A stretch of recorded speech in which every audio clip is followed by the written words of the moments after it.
गरीब किसान और भोलेनाथ का चमत्कार। एक छोटे से गांव में रामू नाम का एक गरीब किसान रहता था।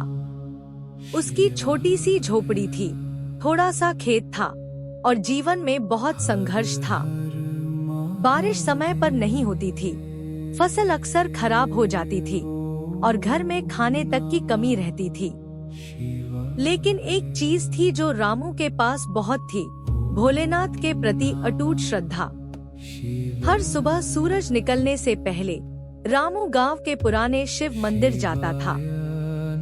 वहाँ एक लोटा पानी और अपने खेत से तोड़ा हुआ एक छोटा सा बेलपत्र चढ़ाता था और पूरे मन से कहता, हे महादेव, मेरे पास देने को कुछ नहीं है, बस मेरा विश्वास है, आप ही मेरे सहारा हो। गांव के लोग अक्सर उसका मजाक उड़ाते, अरे रामू, भगवान को सिर्फ पानी चढ़ाने से कुछ नहीं होगा, मेहनत कर, कुछ और सोच। लेकिन रामू मुस्कुरा देता और कहता, मेहनत भी करता हूँ और महादेव पर भरोसा भी रखता हूँ। एक साल गांव में भयंकर सूखा पड़ा, सारे खेत सूख गए, लोग परेशान हो गए। रामू की फसल भी लगभग खत्म हो गई थी, घर में खाने के लिए कुछ नहीं बचा। फिर भी अगले दिन सुबह रामू मंदिर गया। उसके पास पानी भी नहीं था, तो उसने अपनी आंखों के आंसू ही शिवलिंग पर अर्पित कर दिए और बोला, भोलेनाथ, आज आपके लिए कुछ नहीं ला सका, बस ये आंसू ही हैं। उसी समय वहाँ एक साधु प्रकट हुए। उन्होंने रामू से पूछा, तुम इतनी कठिनाई में भी भगवान को क्यों याद करते हो?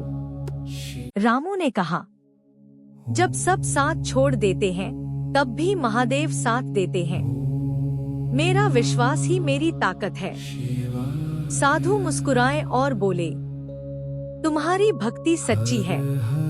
अगले ही दिन अचानक गांव में काले बादल छा गए। जोरदार बारिश शुरू हो गई। सभी के खेतों में पानी भर गया, लेकिन आश्चर्य की बात ये थी कि रामू के खेत में सबसे ज्यादा और सबसे सही समय पर पानी गिरा। कुछ ही हफ्तों में उसकी फसल लहलहाने लगी। पूरे गांव में सबसे अच्छी फसल रामू की हुई। गांव के लोग हैरान रह गए। वे रामू के पास आए और बोले, तुम्हारा विश्वास सच में बहुत बड़ा है। रामू ने मुस्कुराकर कहा, ये मेरा नहीं, मेरे भोलेनाथ का आशीर्वाद है। उस दिन के बाद से गांव के सभी लोग भी शिवजी की भक्ति करने लगे। सीख, मोरल, सच्ची श्रद्धा और विश्वास कभी व्यर्थ नहीं जाते।